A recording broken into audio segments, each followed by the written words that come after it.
بالله من الشيطان الرجيم بسم الله الرحمن الرحيم میں چاہتا ہوں کہ اس پروگرام کو آگے لے کر کے چلوں. اس سے قبل آپ کو میدان خطابت کے اندر لے جانا چاہتا ہوں اور آپ کو بتا دینا چاہتا ہوں کہ تاریخ انسانی شاہد نے خطابت نے چرنستان عالم میں کیسے بڑے بڑے کارنامے انجام دیے ہیں. خطابت نے ایمان و یقین کی شمع روشن کی ہے، رشد و ہدایت کے دریا بہائے ہیں. اس نے انسانوں کو ایک اپنی زندگی سے آزاد کیا ہے، مظلوموں کو ظلم و جبر کے خلاف علامِ بغاوت بلند کرنے کا حوصلہ دیا ہے، ظالموں کی حکومت میں تباہی مچائی ہے، کمزوروں کو اپنے حق کے لیے لڑنا سکھایا ہے. اس نے قلعوں کے قلعے فتح کیے ہیں، میدانوں کے میدان جیتے ہیں. خطابت نبی کی زبان تک پہنچی، دعوت کی ہدایت بن گئی، والد کی زبان سے آشنا ہوئی، نصیحت بن گئی. جب مجاہد نے اسے اپنایا تو نعرہ انقلاب کر گئی. الغرض خطابت کے اندر جادو پایا جاتا ہے، اس کے اندر سحر موجود ہے، اس کے اندر تاثیر موجود ہے. شاعر خود کہنے پر مجبور ہوا جاتا ہے کہ خطابت وجد میں آئے تو پھر ہتھیار بن جائے، خطابت وجد میں آئے تو پھر ہتھیار بن جائے، کبھی خنجر کبھی نیزہ کبھی تلوار بن جائے. اور خطابت کی پرشانی مسلم ہے زمانے میں کہ نجاشی کی آنکھ پر اختیار بن جائے. آئیے پھر اسی خطابت کے نمونہ ملاحظہ کرنے کے لیے آپ کے سامنے ایک ایسے دیوان فقیر کو پیش کر رہا ہوں جس نے اپنی خطابت کو نکھارنے میں کافی عرق رسی کرنے کے بعد میدان خطابت کی پہچان بنائی ہے. نام نامی اس میں گرامی حضرت مفتی محمد شفیع صاحب قاسمی، امام و خطیب جامع مسجد برسولی، بہت ہی ادب و احترام کے ساتھ حضرت سے گزارش کرسی خطابت اپنی قیمتی نصیحتوں سے تمام سامعین کو نوازیں.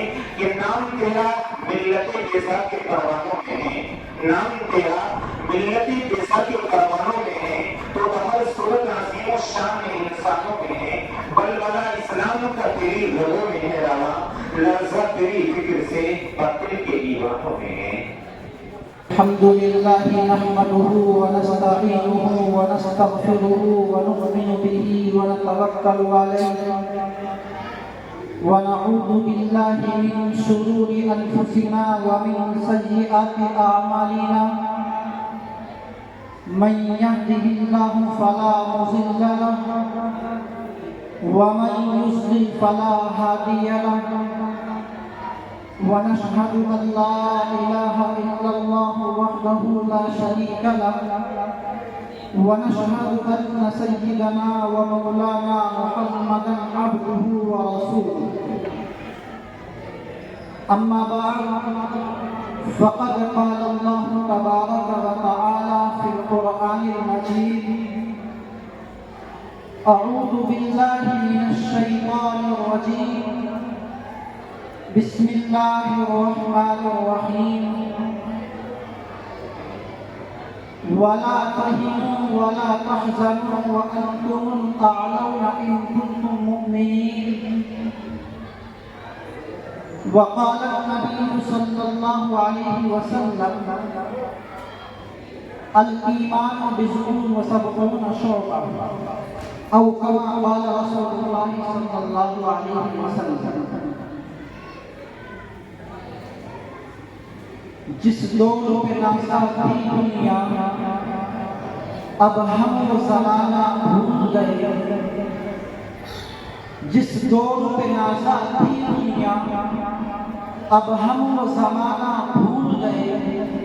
اور وہ جگانا یاد رہا، خود ہوش میں آنا بھول گئے. منہ دیکھ لیا ہے آئینے میں پر داغ نہ دیکھا سینے میں. جی ایسا لگایا جینے میں مرنے کو مسلمان بھول گئے. آزان تو اب بھی ہوتی ہے مسجد کی فضا میں اے شعیب. جس ضرب سے دل ہل جاتے تھے وہ ضرب لگانا بھول گئے. سامعین محترم، اسٹیج پر رونق افروز حضرات، مؤقر علماء کرام اور پردہ نشین میری مائیں اور بہنیں، آج آپ حضرات کو بڑے اچھے سے معلوم ہے کہ آج اس زمین کی سطح پر، اس کرۂ ارض پر جہاں بھی مسلمان بستے ہیں، جہاں بھی مسلمان آباد ہیں، جہاں بھی مسلمان رہتے ہیں، آپ اپنے ہندوستان کو لے لیجیے یا اپنے دوسرے پڑوسی ملک افغانستان، بنگلہ دیش، پاکستان یا دیگر ممالک کو لے لیجیے، جہاں پر بھی آپ نظر کو دوڑائیں گے تو وہیں پر آپ کو مسلمان اپنی بے بسی، اپنی مجبوری اور اپنی لاچاری کا رونا روتے ہوئے نظر آئے گا۔ جہاں پر بھی آپ اس تلاش میں نکلیں گے کہ مسلمان کس حالت میں زندگی گزار رہے ہیں، وہاں پر آپ دیکھیں گے کہ مسلمان ایک بے بسی اور مجبوری اور کمزوری کی زندگی بسر کر رہے ہیں۔ آپ یوں کہہ لیجئے کہ جانے کے لیے کسی سمت کبھی سیر گناہ، ٹوٹے پھوٹے سے مکانات نظر آئے وہاں، بھوکا عالم در و دیوار سے ہوتا ہوا آیا، دودھ مطبخ سے نکلتا ہوا آہوں کا دھواں، کہیں حسرت ہے اور کہیں قبر ہے ارمانوں کی، بس یہ سمجھ لو کہ یہ بستی ہے مسلمانوں۔ جہاں پر بھی مسلمان آباد، مسلمانوں کی تباہی مقدر بن گئی، مسلمانوں کا مقدر تباہی بن گئی، مسلمانوں کا مقدر پریشان بن گئی۔ زمین کے جس حصے پر آپ تلاش کرو گے اسی حصے پر آپ کو نظر آئے گا کہ مسلمان ہر وقت پریشان ہیں۔ لیکن میرے بھائی، جب اس پریشانی اور اس کمزوری کی وجہ پوچھی جاتی ہے، دو چار لوگوں کو اکٹھا کیا جاتا ہے اور ان سے بیٹھ کر مشورہ کیا جاتا ہے اور معلوم کیا جاتا ہے کہ آخر کون سی وجہ ہے کہ آج پورے ہندوستان کے اندر نہیں بلکہ پورے عالم کے اندر مسلمان پریشان کیوں نظر آ رہا ہے۔ تو میرے بھائی، آپ کو پتا ہے کہ چند لوگ جن کے دماغوں پر مغربی تہذیب اور مغربی تمدن چھایا ہوا ہے، مادیت پرستی ان کے ذہنوں پر چھائی ہوئی ہے، ان کا جواب کیا ہوتا ہے؟ وہ کہتے ہیں کہ میاں، ہم مسلمان ہیں، ہم ایمان والے ہیں، ہم داڑھی اور ٹوپی والے ہیں، ہم کرتا اور پائجامہ پہننے والے ہیں، اس لیے ہم کمزور نظر آتے ہیں۔ میرے بھائی، یہ جو کچھ لوگ بیٹھ کر کے اس طرح کی باتیں کرتے ہیں اور کہتے ہیں کہ اگر آج ہم کمزور نظر آتے ہیں تو ہمارا مسلمان ہونا، ہمارا ایمان والا ہونا سب سے بڑی کمزوری کا سبب ہے۔ خدا کی قسم، غیور مسلمانوں، پراسولی کے نوجوانوں، میرے بزرگوں، میں بہترین سے بہترین دماغ کو، دل و دماغ کو جھکوڑ کر کے اور بہترین سے بہترین مصنف کو پڑھ کر کے، بہترین سے بہترین دنیا کی کتاب کو پڑھ کر کے میں اس بات کو کہنے چلا ہوں، اللہ کی قسم، اگر آج ہماری کمزوری کا سبب ہے تو ہمارا ایمان نہیں ہے، ہمارا مسلمان ہونا نہیں ہے، ہم داڑھی ٹوپی والے ہیں اس لیے ہم کمزور نہیں ہیں، ہم کرتا اور پائجامہ والے ہیں اس لیے ہم کمزور نہیں ہیں، بلکہ میرے بھائی، اگر تلاش کرو گے قرآن کریم کو پڑھو گے اور اللہ کے نبی صلی اللہ علیہ وسلم کی احادیث مبارکہ کو پڑھو گے اور گہرائی میں جاؤ گے تو میرے بھائی، آپ کو پتہ چلے گا کہ اللہ کی قسم، ہمارا کمزوری کا سبب ہمارا ایمان نہیں ہے بلکہ ہمارا بددین ہونا ہماری کمزوری کا سبب ہے۔ ہم نے دین سے بیزاری اختیار کی، اللہ کے حکموں کو توڑا، نبی نبی پاک صلی اللہ علیہ وسلم کی لائی ہوئی شریعت کو ٹھکرایا، اس لیے آج ہم کو دنیا نے دھوکا دیا ہے، اس لیے آج ہم کمزور نظر آتے ہیں۔ میرے بھائی، میں ان لوگوں کا جواب دیتا چلوں کہ جو لوگ جو کہتے ہیں کہ ہماری کمزوری کا سبب ہمارا ایمان ہے، ہمارا مسلمان ہونا ہے، اللہ کی قسم 100% غلط ہے۔ 1% بھی ذرہ برابر بھی اس میں کوئی گنجائش کی بات نہیں کی جا سکتی کہ ہمارا ایمان ہونا، ہمارا مسلمان ہونا ہماری کمزوری کا سبب ہے۔ نہیں میرے بھائیوں، پڑھو قرآن کریم کو اور دیکھو قرآن کریم کو کیا کہتا ہے اور میں اور آپ کیا کہتے ہیں۔ قرآن کریم کہتا ہے وَلَا تَهِنُوا وَلَا تَحْزَنُوا وَأَنْتُمُ الْأَعْلَوْنَ إِن كُنتُم مُؤْمِنِينَ۔ اے مسلمانوں، پست ہمت مت بنو، کمزور مت بنو، اللہ کی قسم کامیابی تمہارے قدم چومے گی، آسمان کی بلندی تمہارے قدم چومے گی، زمین کی کامیابی تمہارے قدموں میں مل جائے گی۔ اور شرط ہے ان کنتم مؤمنین، تمہارے پاس ایمان کی دولت، ایمان کی شمع تمہارے دلوں میں روشن ہے۔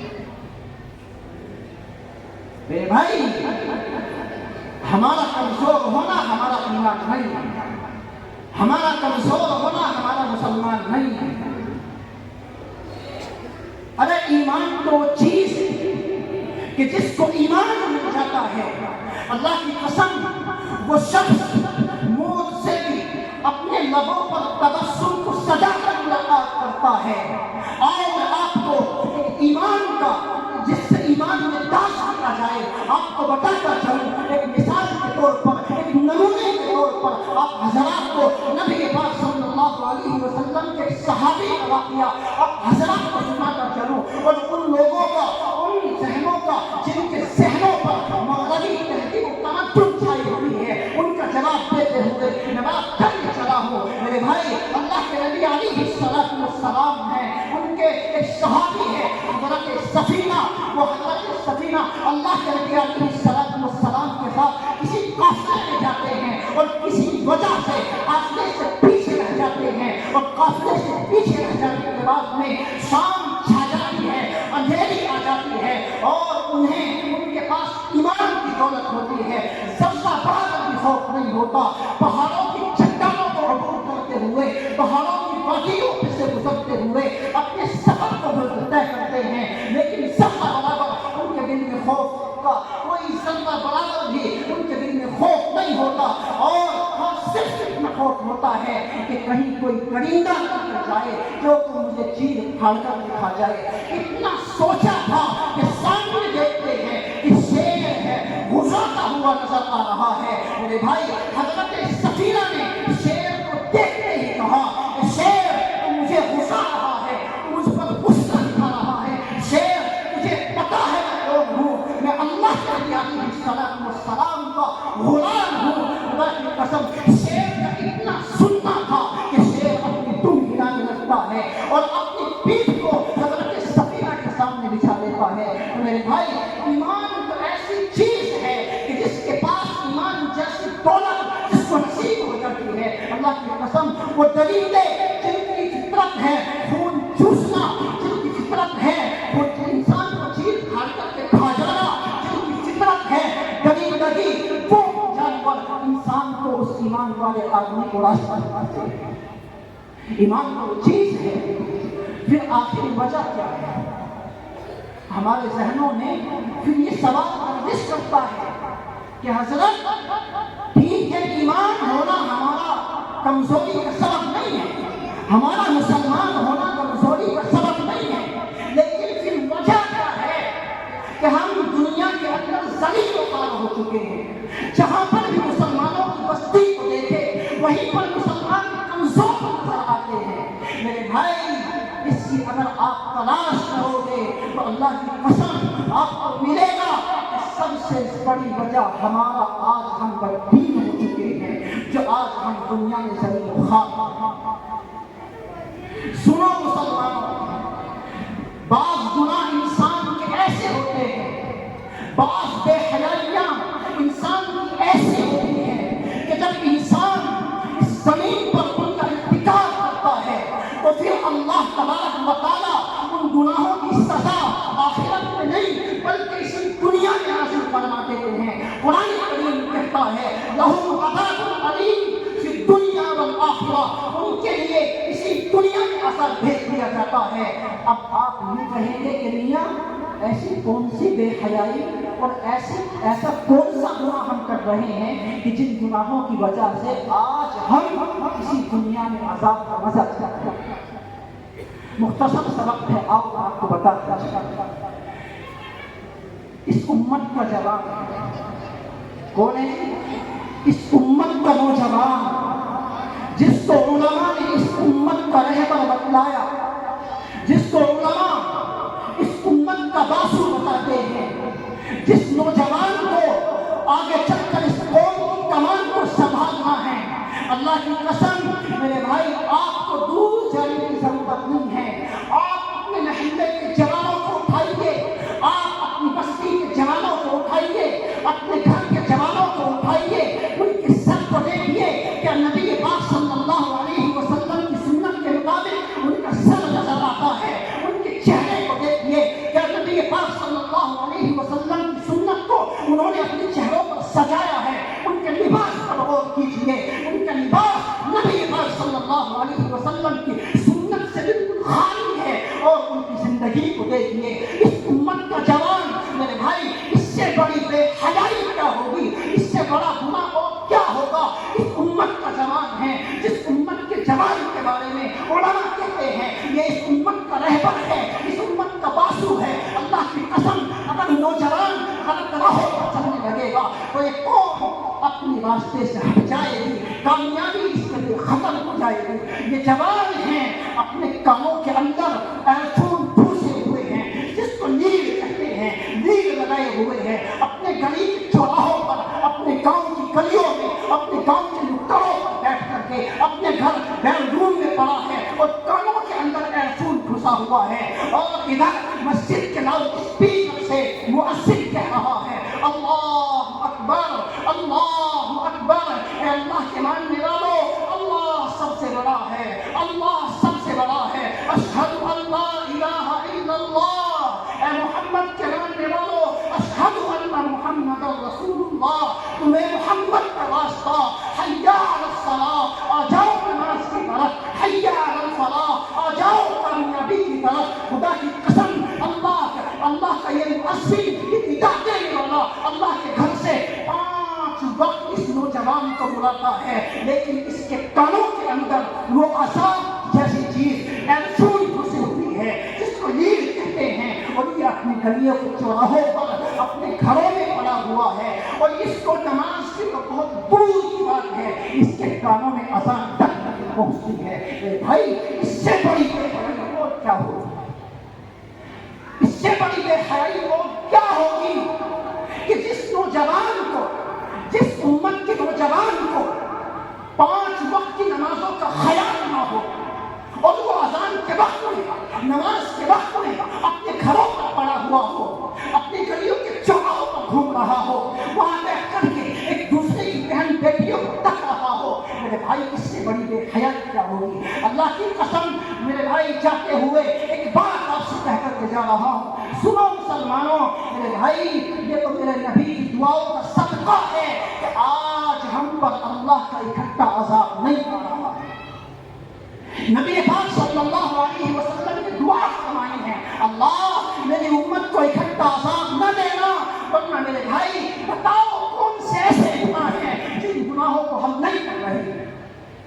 بتاؤ کون سا ایسا جرم ہے کہ جو اس امت میں جرم نہ کیا جا رہا ہو؟ ارے یہ تو ایسے جرم ہیں، ایسے گناہ ہیں، اللہ نے ان گناہوں کی وجہ سے، اللہ کی قسم، پہلی قوموں کو، کسی کو زمین کے اندر گھسا کر کے ہلاک کر دیا، کسی کو آسمان سے پتھروں کی بارش گھسا کر کے ہلاک کر دیا، اور کسی کو دریا میں ڈبو کر کے ہلاک کر دیا۔ بتاؤ میرے بھائیوں، کیا آج اللہ کے پاس وہ طاقت نہیں ہے؟